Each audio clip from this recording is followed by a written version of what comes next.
제가 지난주에 철야 때 제가 말씀을 전했는데 저희 딸이 와가지고 그런 이야기를 하더라고요. 아빠는 참 대단한 능력을 가지고 있어 그러더라고요. 그래서 무슨 능력이냐 그랬더니 아빠는 참 짧은 시간을 길게 가게 하는 능력이 있다는 거예요. 무슨 말인지 이해하셨죠? 엄청 설교를 지겹게 한다는 거죠. 그래서 긴 시간을 짧게 가게 해야 되는데 짧은 시간을 길게 가게 한다는 거예요. 그래서 오늘 제가 이 생각을 하면서 참 오늘 아무래도 수련회다 보니까 제가 조금 설교를 길게 준비를 하긴 했는데 또 한편으로는 짧은 시간을 길게 가게 하니까 하나님께서 주시는 은혜의 시간이 길어질 수 있잖아요. 아멘이세요? 아멘. 그래서 오늘 이 시간 저녁 짧지만 긴 시간이지만 큰 은혜 받으시기를 바랍니다. 이번 수련의 주제가 뉴 비전입니다. 새로운 비전. 그래서 이 새로운 비전에 대해서 함께 좀 말씀을 나누고자 하는데 오늘 말씀인 이 출애굽기 말씀, 그 다음에 이제 수련회 동안 계속해서 함께 나눌 말씀이 마태복음 28장의 말씀이 있고요. 그 다음에 요한복음 13장의 말씀을 가지고 함께 말씀을 좀 나누려고 합니다. 그런데 이 말씀들이 다 하나님께서 새로운 소명을 주신 내용들이에요. 근데 이 내용을 보니까 하나님께서 새로운 소명을 주시기 이전에 확인하시거나 한번 하시는 절차들이 있더라고요. 그게 뭐냐면 마태복음 28장 18절부터 20절 말씀을 보면은 승천하시면서 이제 제자들에게 비전을 주십니다. 모든 민족으로 제자를 삼고 아버지와 아들과 성령의 이름으로 세례를 베풀고 내가 너희에게 분부한 모든 것을 가르쳐 지키게 하라. 그런데 이 명령을 하시기 이전에요, 예수님께서 하나님께서 자신에게 어떤 권세를 주셨는지 알려주세요. 그래서 18절 말씀에 하늘과 땅의 모든 권세를 내게 주셨으니 이렇게 이야기하세요. 그래서 지금 내가 어떤 권세를 가지고 있는지 먼저 이야기하시고 새로운 비전을 주십니다. 요한복음 13장에도 보면은 새 계명을 주십니다. 그런데 새 계명을 주신 다음에 무엇을 이야기하시냐면 베드로 너가 나를 3번 부인할 거야. 예수님께서 미래를 알 수 있는 그 능력이 있음을 알려주세요. 그리고 부활하신 이후에 그 베드로를 찾아가고 다시 한번 나를 따르라 라고 하면서 3번 물으시죠. 너는 나를 사랑하느냐? 너는 나를 사랑하느냐? 너는 나를 사랑하느냐? 3번 물으시면서 계속 확인하시는 거예요. 오늘 본문 역시도 모세에게 하나님께서 소명을 주시는 장면으로 우리는 많이 이해하고 있습니다. 하나님께서 처음 모세에게 호렙산에서 꺼지지 않는 떨기나무로 하나님께서 임하시고 모세에게 소명을 주시는데, 소명을 주시기 이전에 먼저 하시는 것이 무엇이냐면 하나님이 내가 누구인지 모세에게 먼저 알려주시더라는 거예요. 오늘 이 밤에 우리 호렙산 기도회로 모인 남서울 비전교회 성도님들, 또 우리 수련회로 함께하는 청년공방 지체들, 또 함께 예배하는 우리 미네르바 학생들 모두에게 하나님께서 오늘 이 저녁에 모세에게 임했던 그 떨기나무처럼 우리에게 임할 때에 하나님께서 알려주실 줄로 믿습니다. 그 음성을 들으시는 이 저녁 되기를, 그리고 그 주님께 모세와 같이 고백하는 이 시간 되기를 주님의 이름으로 축원드립니다. 미국에서요 1927년부터 1960년까지 필라델피아 십장로교회를 섬기셨던 목사님이 계십니다. 이 목사님께서 십장로교회를 섬기시면서 방송설교에 초석을 다졌다라고 이야기하거든요. 근데 이 목사님이 누구시냐면 도널드 반하우스 목사님이세요. 그래서 이 목사님이 이제 방송설교로 굉장히 이제 유명세를 떨치고 계셨는데 어느 날은 이 목사님이 공부하셨던 모교를 방문하게 됩니다. 그래서 프린스턴 신학교를 이제 방문해서 거기서 설교를 하시게 되신 거예요. 설교를 하셨는데 그때에 설교를 하실 때에 이 목사님이 학교 다니실 때 히브리어를 가르치셨던 로버트 윌슨이라는 교수님이 이 목사님의 그 예배에 참석하셨어요. 그리고서 이 목사님이 이제 예배를 다 드리시고 이 윌슨 교수님께서 이 반하우스 목사님을 찾아가셨다고 합니다.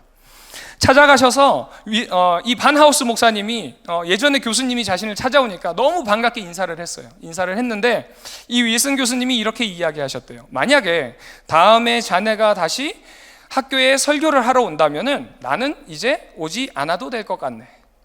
왜냐하면 나는 오늘 설교에서 자네가 크신 하나님을 믿는다는 것을 확신했기 때문이네 라고 말씀했다고 합니다. 자, 그렇다면 이 윌슨 교수님이 말씀하신 크신 하나님이 누굴까요? 대략적으로 짐작을 하지만 이 반하우스 목사님께서도 그 윌슨 교수님이 정의하신 크신 하나님이 누군지가 궁금했던 거예요. 그래서 윌슨 교수님에게 물어봤습니다. 교수님이 이야기하시는 크신 하나님이 누구십니까? 그랬더니 이렇게 말씀하시대요.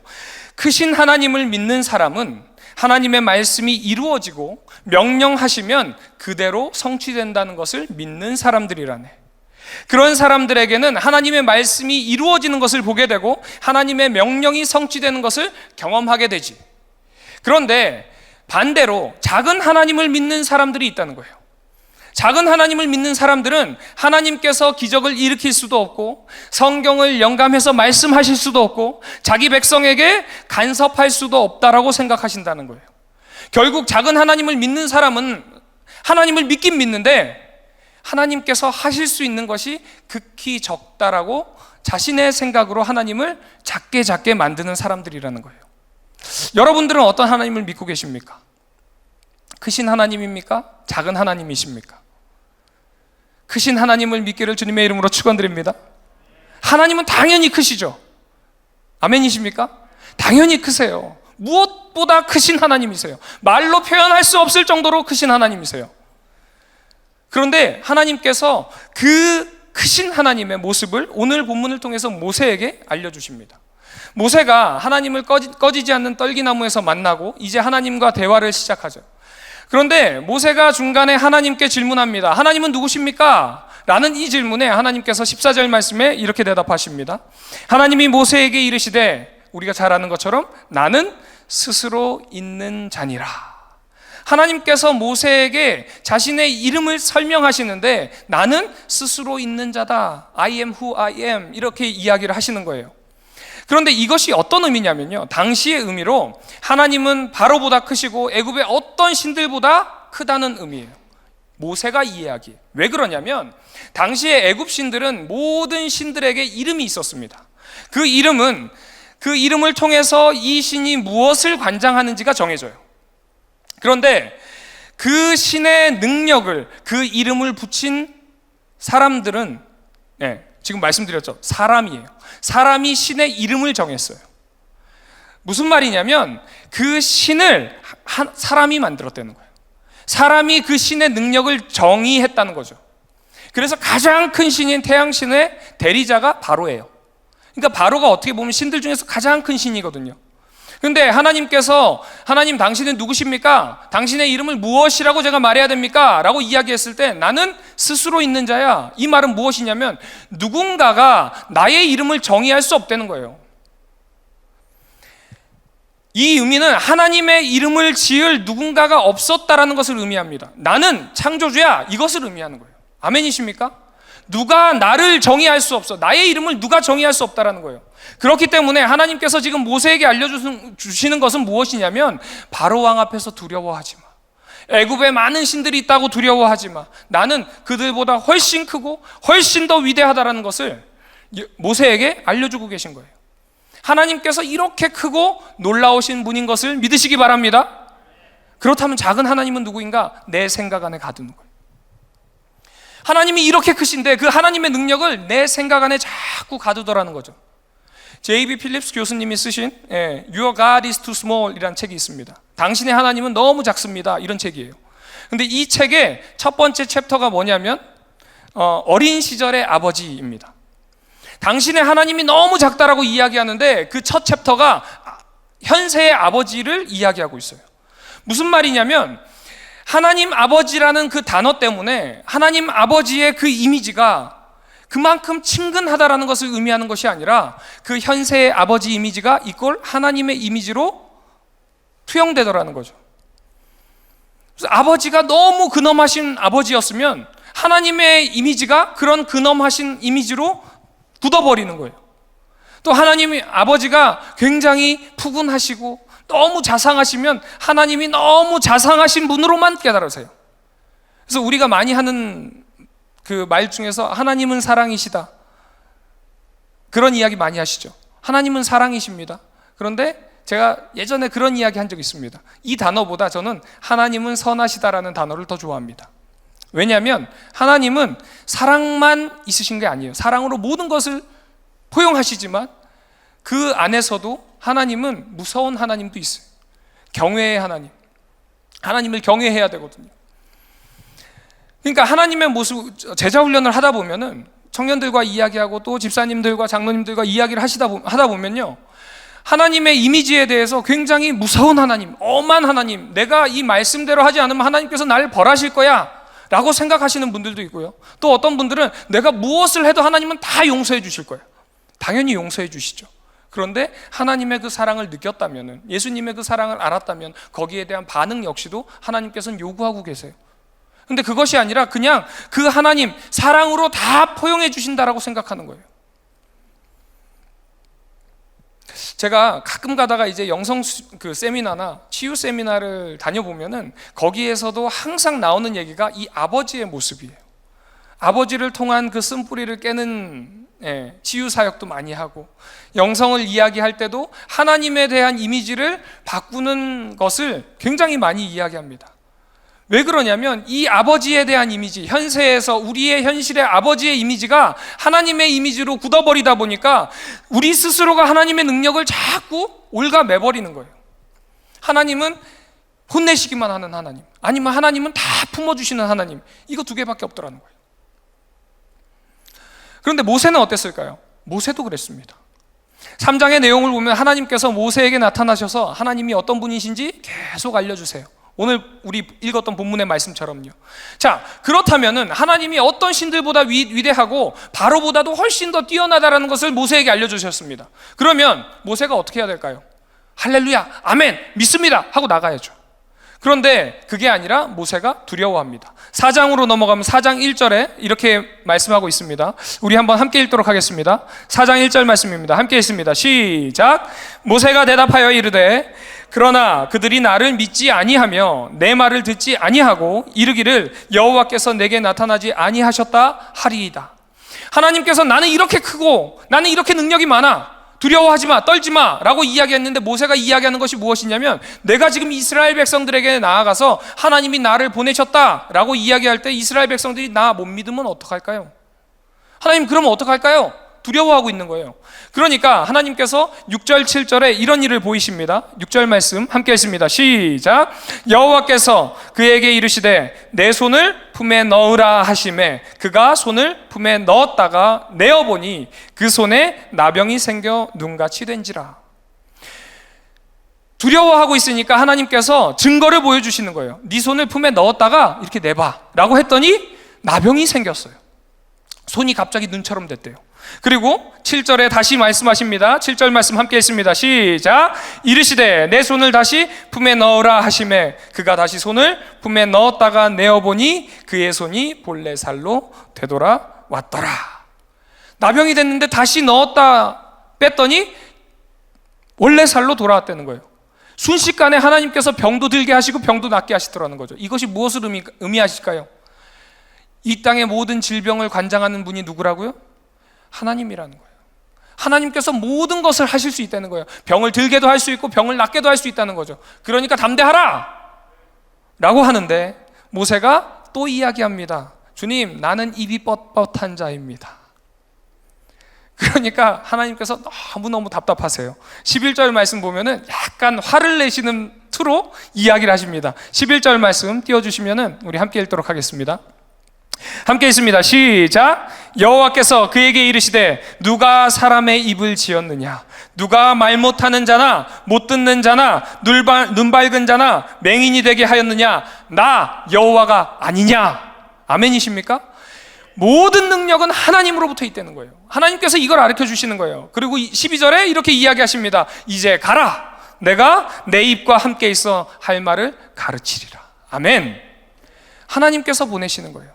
내가 모든 능력이 있어서 내가 너 할 말도 알려줄 테니까 가 순종하기만 한다는 거예요.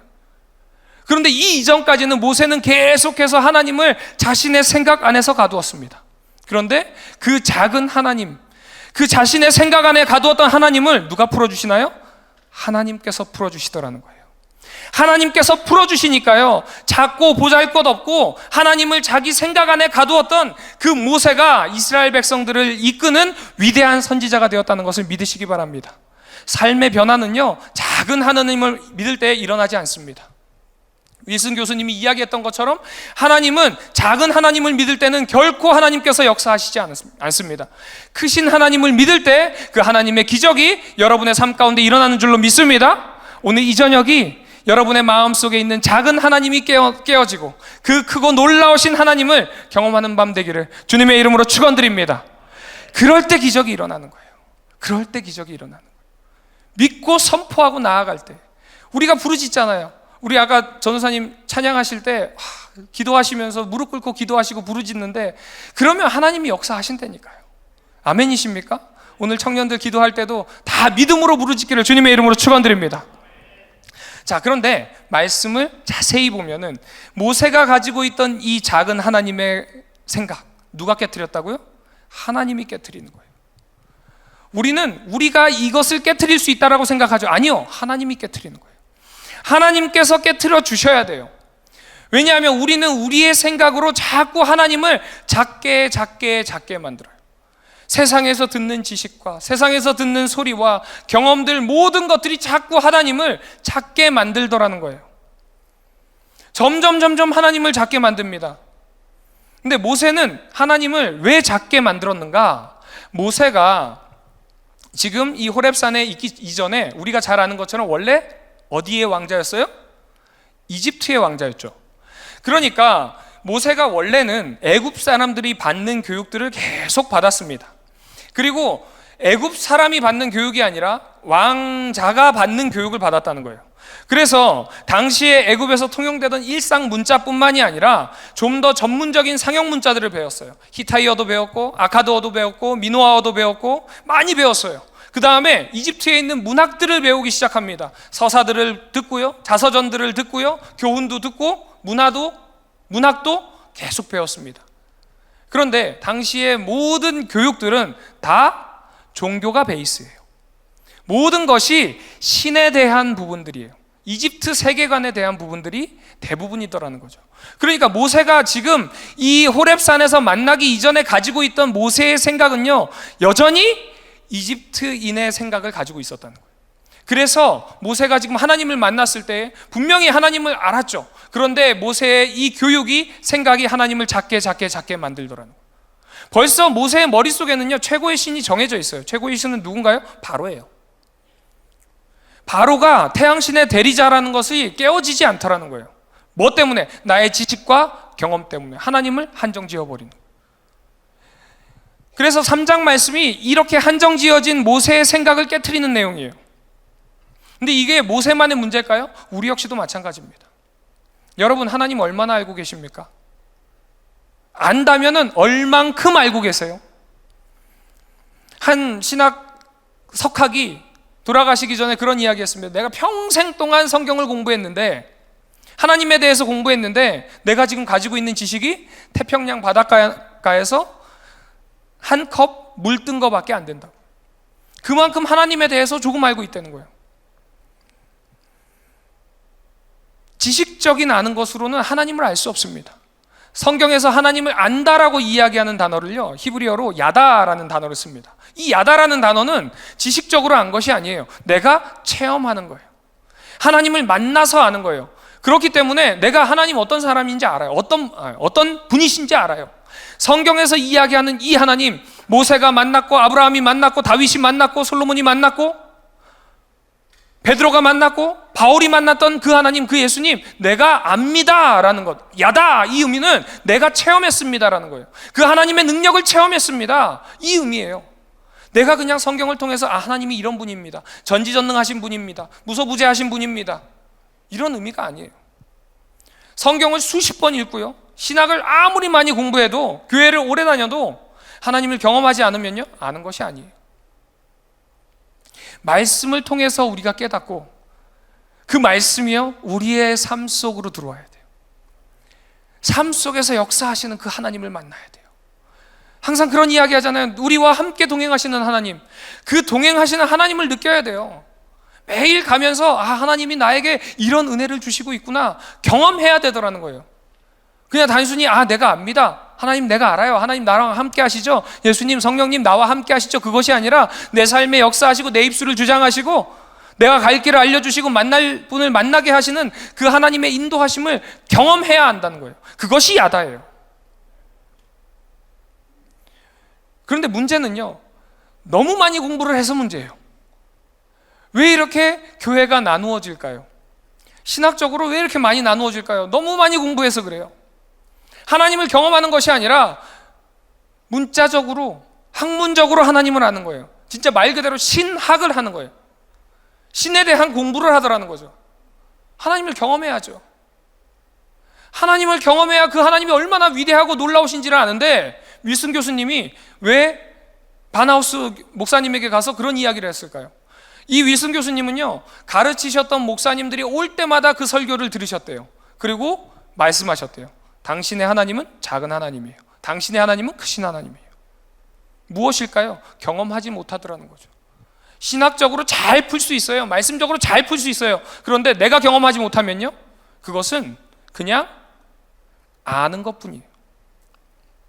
그 능력이 내 능력이 안 되는 거예요. 하나님의 그 능력이 나의 삶 가운데 역사하지 않아요. 그래서 야다의 의미는요, 체험하고 만나고 경험하는 거예요. 그러면은 누가 뭐라고 이야기해도 흔들리지 않습니다. 여러분, 하나님께서 우리를 너무너무 사랑하셔서 독생자 예수 그리스도를 주셨습니다. 아멘이십니까? 예수님이 날 위해 십자가 지시고 피 흘려 돌아가셨습니다. 하나님께서 그만큼 우리를 사랑하신다는 거예요. 막 감동이 오세요?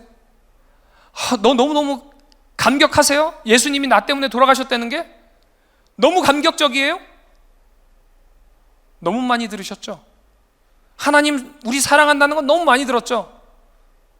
왜 이렇게 무감격할까요? 제대로 몰라서 그래요. 제대로 경험이 안 되는 거예요. 더 경험해야 돼요. 모세도 하나님에 대해서 알았습니다. 오늘 말씀해 보면 아브라함의 하나님, 이삭의 하나님, 야곱의 하나님이라고 고백합니다. 그런데 이 고백은요, 아브라함에게 약속하셨던 그 하나님이 지금 나에게도 임함입니다. 이삭에게 역사하셨던 그 하나님이 지금 나에게도 임하고 계십니다. 야곱에게 약속 주셨던 그 하나님이 지금 나에게도 임하고 계십니다. 지금도 살아계시는 하나님입니다. 이 고백이에요. 그런데 모세는 고백을 했지만 실제적으로 만나질 못했어요. 알고는 있어요, 지식적으로. 그런데 경험이 안 되더라는 거예요. 그러니까 모세의 생각 속에 하나님은 수많은 신들 중에 한 분인 거예요. 그러니까 물어보죠. 하나님, 당신의 이름은 무엇입니까? 당신의 이름이 무엇입니까? 그래야 내가 하나님 당신에 대해서 정의를 할 수 있어요. 하나님의 능력에 대해서 내가 정의할 수 있어요. 이렇게 묻는 거예요. 모세만 그런가요? 이스라엘 백성들도 마찬가지예요. 400년 동안 애굽 땅에서 종살이 하면서요, 400년 세월이 지나가면서 그 땅의 종교와 그 땅의 문화와 그 땅의 신들을 섬기기 시작하고 그 문화에 젖어가기 시작하는 거예요. 그러다 보니까 아브라함의 하나님, 이삭의 하나님, 야곱의 하나님이 우리의 하나님이십니다라고 이야기하는데, 그 하나님이 우리를 해방시켜 주실 것이고 그 하나님이 우리를 구원해 주실 것이라는 믿음이 없는 거예요. 이거는 모세의 문제, 이스라엘 백성들에게만 국한된 문제가 아니에요. 우리 역시도 마찬가지입니다. 우리가요, 하나님을 부인하는 이 세상 속에서 살아가다 보니까 우리도 모르게 자꾸 하나님을 부정하는 그 소리로 익숙해져지는 거예요. 어떻게든 이기려고 막 노력하는데 하나님을 믿는다라고 이야기하고 뭔가 몸부림치는데 정확하게 경험이 안 되는 거예요. 정확하게 모르는 거예요. 그러니까 매번 실패하고 넘어지고 시험 들죠. 믿는 자들과 대화하면서 설득을 해야죠. 내가 경험한 그 하나님을 전도해야죠. 전해야죠. 제자의 삶을 살아야죠. 그런데 거꾸로 설득당해요. 청년들이 가끔 대학 갔다 와서 저한테 물어봅니다. 목사님, 이렇게 이야기하는데 뭐가 맞나요? 학교에서는 진화론을 가르치던데요, 창조론이 맞나요? 거기에 대한 증거가 있으면 믿으실 건가요? 아니요. 경험해야 되는 거예요. 경험하면 달라져요. 경험하면 누가 뭐라고 그래도 흔들리지 않습니다. 여기 청년들도 많이 있고, 저희 교회 성도님들도 있는데, 저희 사모님 잘 아시죠? 저희 사모 잘 알죠? 근데 저보다 잘 알까요? 왜 그럴까요? 훨씬 더 많이 경험했기 때문에 그런 거예요. 훨씬 더 많이 경험했기 때문에 여러분들이 저희 사모에 대해서 뭐라고 이야기해도 전 믿지 않아요. 내가 아는 것에 대해서 이야기하죠. 왜요? 내가 경험했기 때문에, 내가 훨씬 더 잘 알기 때문에. 뭐 세상에 이런 이야기가 있긴 있습니다. 10길 물속은 알아도 한 길 사람 속은 모른다고. 모를 수도 있지만 어쨌든 여러분들보다는 잘 알 거잖아요. 그죠? 그런데 중요한 것은 하나님은 아니에요. 하나님은 결코 변하지 않으신다고 이 말씀에서 약속하고 계십니다. 그것을 경험했기 때문에 우리가 이 말씀을 믿는 거잖아요. 아멘이십니까? 우리를 구원해 주시고 우리를 너무너무 사랑하신다는 것을 경험했기 때문에 우리가 이 말씀 믿는 거예요. 아멘이세요? 그냥 읽는다고 믿어지지 않는다니까요. 얼마 전에 보니까 유튜브에서 스님이 요한복음 1장을 강의하고 계시더라고요. 그게 진짜 네, 그걸 들어도 문제지만 듣고 믿어도 문제예요. 왜 이렇게 기독교가 힘없는 기독교가 됐을까요? 왜 이렇게 많은 성도님들이 방황할까요? 세상에 파묻혀 살다 보니까요, 정작 하나님을 경험하지 못하는 거예요. 하나님을 믿는다라고 하면서도 매사에 두려워하고 길이 너무도 분명한데 자꾸 방황하는 거예요. 하나님을 잘 안다고 생각했는데 막상 어떤 일이 닥칠 때에 매사가 두렵고 떨리는 거예요. 염려되는 거예요. 왜? 경험하지 못하니까요. 자꾸 하나님이 작아지는 거예요. 세상에서 그렇게 이야기하니까 그 소리가 나를 자꾸 흔들어요. 크신 하나님을 믿는데 왜 두려워하십니까? 하나님의 어떤 상황 속에서도 우리와 함께 하시는데 왜 두려워하세요? 욥의 고백을 보세요. 모든 것을 다 잃었습니다. 다 잃고 그 다음에 욥의 고백이 주신 이도 여호와시요 거두시는 이도 여호와시니 여호와의 이름을 찬송하리로다. 아멘이십니까? 어떤 상황 가운데 처해 있다 하더라도 내가 하나님을 찬양한다는 거예요. 왜요? 경험했기 때문에 그런 거예요. 이전에 사단이 모든 것을 뺏어가기 이전에 하나님께서 욥에게 주신 그 은혜, 함께 동행하는 그 은혜를 경험했기 때문에 이런 고백이 나오는 거예요. 그런 하나님을 알기 때문에 이야기하는 겁니다. 이런 찬양을 하는 거예요. 이런 고백을 하는 거예요. 바울이 감옥에 있을 때 두려워 떨었나요? 아니요, 찬양했어요. 왜 찬양했을까요? 내가 찬양하면, 하나님을 찬양하면, 아까 우리 찬양했던 것처럼 불길 같은 성시녀 간구하는 우리에게 하면은 옥문이 싹 열려질 걸 믿고 찬양했나요? 아니에요. 그냥 그 하나님을 믿은 거예요. 그 하나님, 내가 경험한 그 하나님이 너무 좋아서 찬양하다 보니까 기적이 일어나더라는 거예요. 아멘이십니까? 큰 하나님을 믿고 찬양할 때 옥문도 열려지고요, 요단도 갈라지는 줄로 믿으시기 바랍니다. 악한 사단의 권세가 떠나가는 줄로 믿으시기 바랍니다. 힘드시면 더 찬양하세요. 더 하나님 앞에 나오시고요, 더 기쁨으로 찬양하고 더 부르짖으시기 바랍니다. 하나님은요, 우리의 어려움을 결코 외면하는 분이 아니세요. 그래서 오늘 말씀에 보면 오늘 말씀 7절 말씀입니다. 7절 말씀 함께 봅니다. 시작. 여호와께서 이르시되 내가 애굽에 있는 내 백성의 고통을 분명히 보고 그들의 감독자로 말미암아 부르짖음을 듣고 그 근심을 알고. 지금 7절에서 뭐라고 이야기하시냐면 하나님께서 이스라엘 백성들의 고통을 보시고 부르짖음을 들으시고 그 근심을 알고 계신다고 말씀하세요. 자, 그런데 아까 제가 말씀드렸죠. 이스라엘 백성들이 하나님을 제대로 알았다고요? 몰랐다고요? 몰랐어요. 그럼에도 불구하고 간절히 부르짖으니까 하나님께서 들으시고 그 고통을 보시고 일하시기 시작하더라는 거예요. 아멘이십니까? 간절히 부르짖을 때에 주님께서 보여주시고 역사해 주실 줄로 믿습니다. 왜냐하면 믿음의 부르짖음이니까. 갈구하는 마음이 있으니까. 정확하게는 알지 못하지만 하나님께 부르짖으니까 하나님께서 역사하더라는 거예요. 여러분, 이 교회가 어떻게 세워졌는지 너무 잘 아시죠? 맹지였습니다. 그런데 하나님께서 이 땅을 사라 라고 해서 이 땅을 주셨나요? 아니요. 담임 목사님께서 하나님을 갈망하는 그 마음, 이 교회를 하나님 뜻대로 이끌어가고자 하는 그 마음 때문에 시내산까지 올라가셔서 40일 금식기도 하다가 환상 보신 땅이에요. 무지개 보여주신 땅이 이 땅이에요. 뭐 할 때요? 부르짖으니까 하나님께서 보여주시더라는 거예요. 아멘이십니까? 부르짖으니까 하나님께서 일하시더라는 거예요. 부르짖을 때 보여주시고 역사하시는 줄로 믿으시기 바랍니다. 아우, 자꾸 입이 꼬여요. 오늘 말씀 보니까요, 하나님께서 이 이스라엘 백성들을 살리고자 이제 타지 않는 떨기나무를 통해서 모세를 찾아오십니다. 떨기나무는요, 다시 말하면 가시나무예요. 그리고 나무 기둥이 두꺼운 것도 아니고 굉장히 얇아요. 부시 같은 겁니다. 그냥 이렇게 지푸라기 같은 거예요. 아무 때도 쓸 데가 없어요. 장작으로도 쓸 데가 없는 나무입니다. 그런데 그곳에 하나님의 불이 임하니까 그 떨기나무가 성경에 쓰여 있더라는 거예요. 모세의 상황을 그대로 보여주시는 거예요. 지금 모세의 상황이 이 떨기나무와 같은 거예요. 아무것도 쓸 데가 없어요. 예전에는 이집트의 왕자였습니다. 누구나 다 존경하던 사람이었어요. 그런데 거기서 쫓겨나고 이제는 40년 광야 생활하면서 이제는 장인의 양떼 치는 목동의 삶을 살고 있는 거예요. 80이 되어서 80살이 될 때까지 80살이 되어서 어떤 비전을 가지고 있을까요? 어떤 소명을 가지고 있을까요? 당시에 모세가 120살까지 살았으니까 지금 나이로 환산을 하면요, 대략 57세 정도 된대요. 57세 때까지 아무것도 소망이 없던 삶이에요. 어디에도 쓸데가 없던 삶이더라는 거죠. 그런데 하나님이 택하시고 하나님의 불이 임하니까 주님의 역사하심이 드러나기 시작하더라는 거예요. 모세를 통해서 일하시기 시작하더라는 거예요. 아무리 보잘것없는 나무라고 해도 하나님의 불이 떨어지면 귀하게 쓰임받는다라는 것을 믿으시기 바랍니다. 이거는 모세만이 아니에요. 우리가 다 떨기나무예요. 우리가 다 떨기나무예요. 그럼에도 불구하고 하나님께서 택하셔서 이 자리에 불러주신 거예요. 아멘이십니까? 오늘 이 저녁에 성령의 불로 우리를 새롭게 해주실 줄로 믿습니다. 성령의 불이 임할 때 우리가 거듭나고 석탄과 같이 어두운 인생이 다이아몬드처럼 빛나는 인생이 될 줄로 믿습니다. 뭐 할 때요?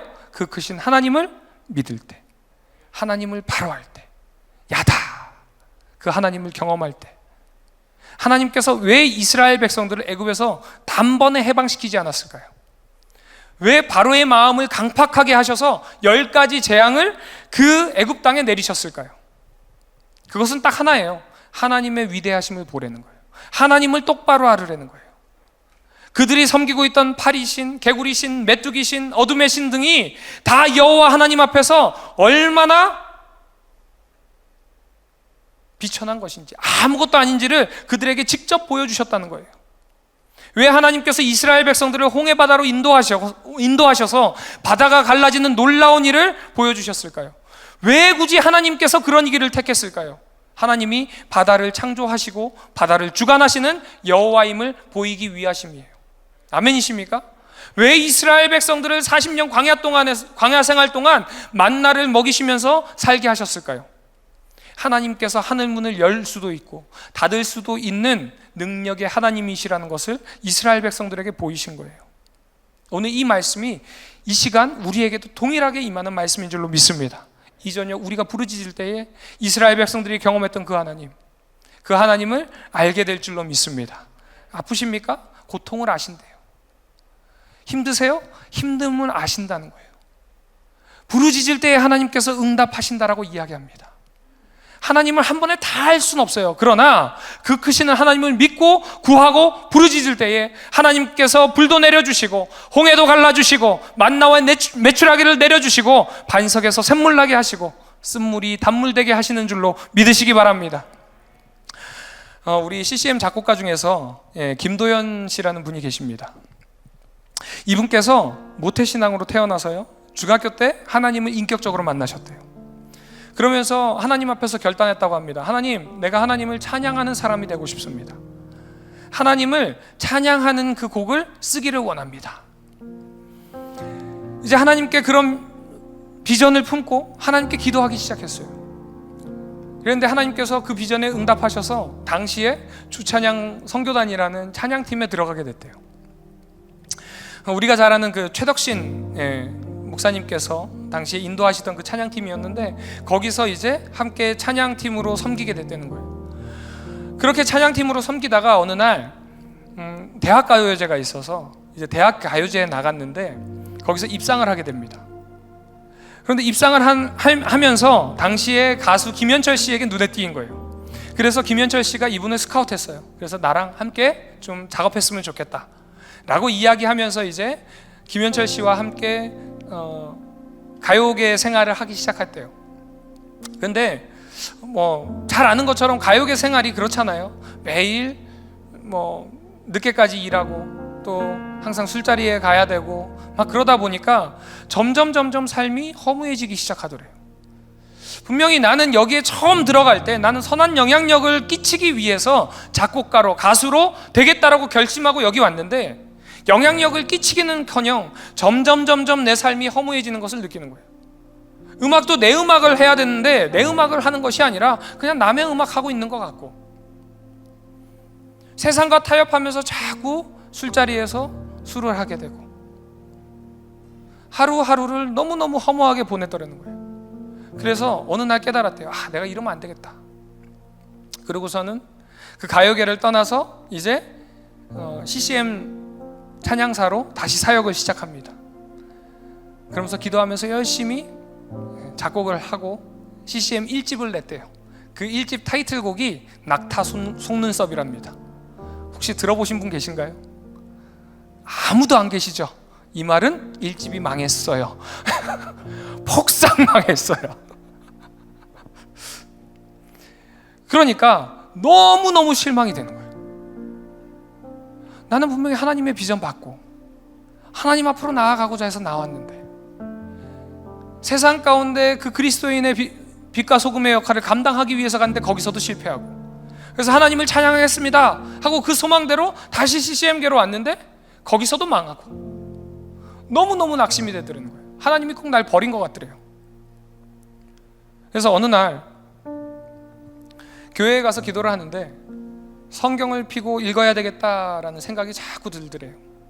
그래서 이제 성경을 펴고 말씀을 보는데 요한복음 14장 18절 말씀이 가슴에 팍 꽂히더래요. 이 말씀이 뭐냐면 내가 너희를 고아와 같이 버려두지 아니하고 너희에게로 오리라. 내가 너희를 고아와 같이 버려두지 아니하고, 이 말씀이 내가 너를 고아처럼 버려두지 않고 내가 너에게 올 거야. 이 말씀을 통해서 김도현 씨가 하나님을 만났다라고 고백을 합니다. 본인의 고백이 나는 모태신앙이었고 계속해서 교회를 다니면서 하나님을 찬양하는 찬양 인도자로 찬양사로 섬기고 또 교회에서는 성경 공부도 인도했는데 고백이요, 이전까지 나는 하나님을 전혀 몰랐구나 이렇게 고백을 하더라고요. 내가 하나님을 제대로 안 것이 하나도 없구나. 하나님의 사랑을, 하나님의 인도하심을 전혀 몰랐다는 거예요. 그런데 이 말씀을 통해서 야다 하나님을 알았대요. 그러고 나니까 삶이 달라지기 시작하더래요. 막 에너지가 넘쳐나고요, 만나는 사람들에게 성령 하나님을 전하기 시작하더래요. 성령님 만나면 삶이 바뀐다고. 환경은 달라진 것이 없는데 내가 바뀌더라는 거예요. 자꾸 성령님을 전하기 시작하더라는 거예요.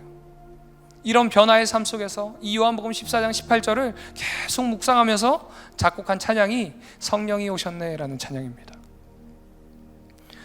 자신이 보기에 완전히 떨기나무 같은 인생이었던 거예요. 내 능력으로 아무리 발버둥 쳐도 일어날 수 없고 헤어나올 수 없는 허무한 인생이었는데 성령님이 임하시니까요, 수많은 그리스도에게 영향을 주는 CCM 사역자로 쓰시더라는 거예요. 아멘이십니까? 그렇습니다. 이 찬양의 고백처럼요, 우리의 삶을 돌아볼 때에 허무한 시절 같고요, 억눌린 것 같고 갇힌 것 같고 다 하나님께서 날 버린 것 같지만 성령님이 찾아오시면 풀어지는 줄로 믿으시기 바랍니다. 내가 지금 떨기나무 같다 할지라도 주님 만나면요, 주님께서 나를 정금같이 사용해 주실 줄로 믿습니다. 주님을 믿고 고백하고 부르짖을 때에 주님께서 우리의 부르짖음에 들으시고 응답하시는 줄로 믿으시기 바랍니다. 이 믿음 가지고 우리 함께 이 찬양 고백했으면 좋겠습니다.